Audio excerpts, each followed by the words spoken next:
नगरपालिकेच्या कोट्यवधी रुपयांच्या निधीतून वारणाली येथे उभारण्यात आलेल्या हॉस्पिटल खासगी संस्थेकडे देण्याचा कोणताही निर्णय घेऊ नये अशी मागणी नगरसेविका मीनाक्षी सदाशिव पाटील यांनी केली आहे।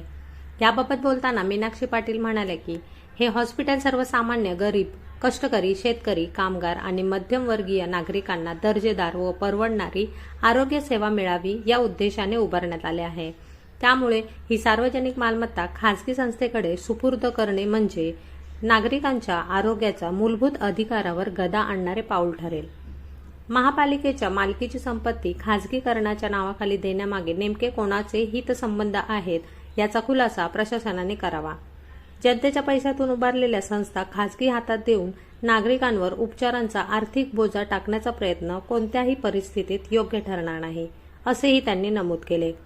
वारणाली हॉस्पिटलमध्ये डॉक्टर, तज्ज्ञ वैद्यकीय अधिकारी, परिचारिका, अत्याधुनिक वैद्यकीय उपकरणे आणि आवश्यक निधी उपलब्ध करून रुग्णालय अधिक सक्षम करणे ही शासन व महापालिकेची जबाबदारी असल्याचे त्यांनी स्पष्ट केले।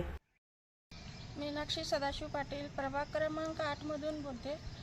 वारणाली इथे मल्टीप्लेक्स दवाखाना उभा आहे। शक्यतो आम्हाला खासगीकरण नको आहे, सरकारी व्हावे एवढंच नाही तर आम्ही महापालिकेत आंदोलन करू, रस्त्यावर आंदोलन होईल।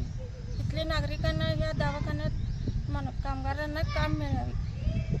शक्यतो हे खासगीकरण नको आहे।